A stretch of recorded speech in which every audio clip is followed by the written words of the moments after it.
What's going on, everybody? Welcome back to this channel. Let's solve this beautiful equation by looking for the value of x. Well, since the principal square root is always non-negative, that means the right hand side is positive as well. Now let's write down that constraint. We're saying that if x plus 3 is always positive, that means x plus 1 is also positive. In other words, x will be from values from -1 and above. That is it. So let's put this at the back of our mind. Now to get rid of this square root, we have to take the square of both sides. So the left hand side, we have the square root of x plus 3. So we'll take the square of the left. This is equal to the right hand side, we have x plus 1. We also take the square of the right. Now notice that this square cancels out the square root, but we have to be careful whenever taking the square of both sides, because whenever we do something like this, we need to check our answer. Very, very important. So the square cancels out the square root, leaving behind x plus 3.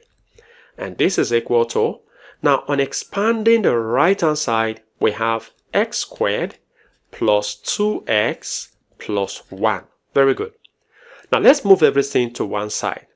I'll be moving what I have on the left hand side to the right hand side. And when I do that, I'll have nothing remaining on the left. And this will be equal to x squared plus 2x. Now let's move the term with x. When x crosses to the right, it becomes minus x. And then plus 1. And when 3 crosses, it becomes minus 3. So our equation reduces to 0 equal to x squared. Now 2x minus x is x. Very good. And then 1 minus 3 is minus 2. Now we can also write this equation like this by writing what I have on the right hand side as the left hand side. And also by writing what I have on the left as the right. Very good. Now, this equation can be factorized. So we're going to be looking for two numbers that multiplies to give -2 and that add up to give +1. And the two numbers that comes to my mind are 2 and -1. So on factorizing, I'll multiply two brackets together, which are going to be two factors, and equate them to 0. To get this x squared, I multiply x times x. And now I'll write down the factors. I have +2 and I have -1. Very good. Now we have two cases. We have x plus 1. Oh, sorry, that's 2. X plus 2 to be 0. Or we have x minus 1 to be 0. So for the first case, the value of x will be -2. That is by moving 2 to the right hand side.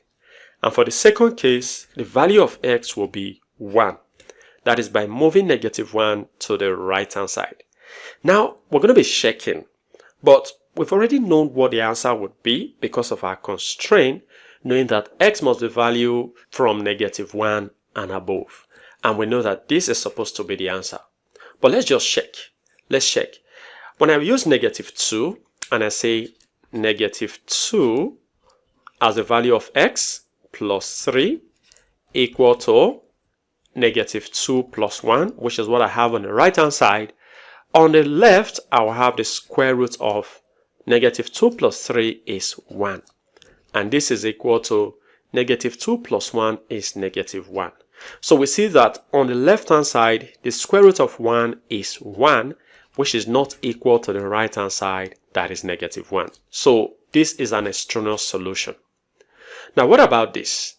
When I put the square root of x as a value of 1 plus 3, this is equal to x plus 1, so that will be 1 plus 1.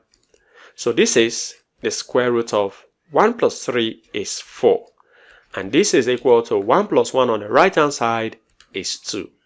We know that the square root of 4 is 2, and it is equal to the right hand side, that is 2. So x equal to 1 is our main solution.